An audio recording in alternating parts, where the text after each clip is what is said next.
Sejam bem-vindos à série de vídeos Movimentos Literários em 5 minutos com a professora Thaís Oliveira.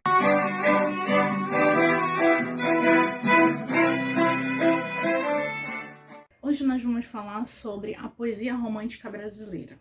O romantismo é um movimento literário que se situa a nível mais global dentro de um contexto histórico em que emergem revoluções. Nós temos a Revolução Industrial na Inglaterra, a Revolução Francesa e também nós temos aqui no Brasil a independência do Brasil. Aqui no Brasil esse movimento se inicia no início do século XIX e assim tem como palavras-chave a emoção, a idealização e a liberdade. É um movimento literário que se situa, que tem uma base mais emotiva, mais emocional, e isso perpassa todas as suas obras.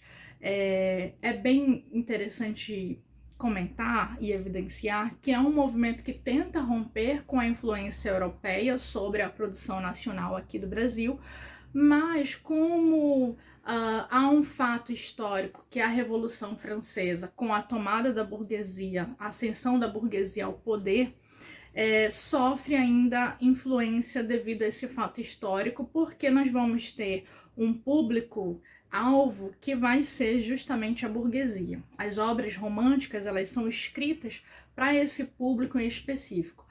E aí, dentro da poesia, aqui na poesia romântica nacional, aqui no Brasil, nós vamos ter o desmembramento dessa poesia em 3 fases.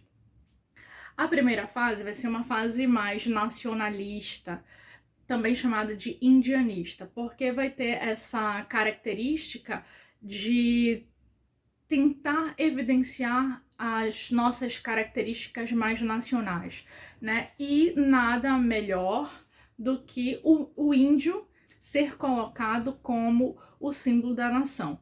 E aí, por isso, esse nome de indianista. Só que tanto a pátria, a nação, quanto o índio, eles vão ser idealizados, né? A gente tem uma nação idealizada e um índio idealizado.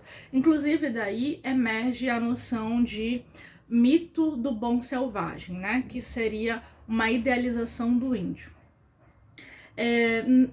O grande nome da poesia dessa primeira fase é o autor Gonçalves Dias. Na segunda fase, nós vamos ter ela é chamada de byronista ou também byroniana, porque sofre influências de um escritor inglês chamado Lord Byron. Também é chamada de ultrarromântica, porque essas características do romantismo de base, né, vão se aumentar, a gente vai ter um forte aumento dessas características, e também é chamada de mal do século, porque nós vamos ter nesse período como os autores românticos, eles tentam fugir da realidade e, sobretudo, nessa segunda fase, vivem um amor que não é correspondido. Nós vamos ter um mal do século, né? E nesse caso a gente vai ter, como a gente tem essa fuga da realidade, a gente chama de evasão, né? E essa fuga, ela pode se dar, eu posso fugir para a natureza, eu posso fugir para o sonho, ou eu posso fugir para a morte. Então, na tentativa de fugir, de não encarar a realidade, eu tenho essa evasão, essa fuga. O grande nome dessa segunda fase da poesia aqui no Brasil é o autor Álvares de Azevedo. Lembrando que nessa fase a gente vai ter um forte pessimismo, uma natureza tenebrosa, uma preferência por cenas noturnas, pelo mistério. Nós vamos ter a idealização da mulher. A mulher é um ser inacessível, não consigo alcançá-la. E também nós vamos ter a idealização do amor, né? O amor é perfeito, tão perfeito que eu não consigo alcançá-lo. A terceira fase já é uma fase que eu considero pré-realista, porque nós vamos ter características um pouquinho diferentes, mas ainda se situa no romantismo.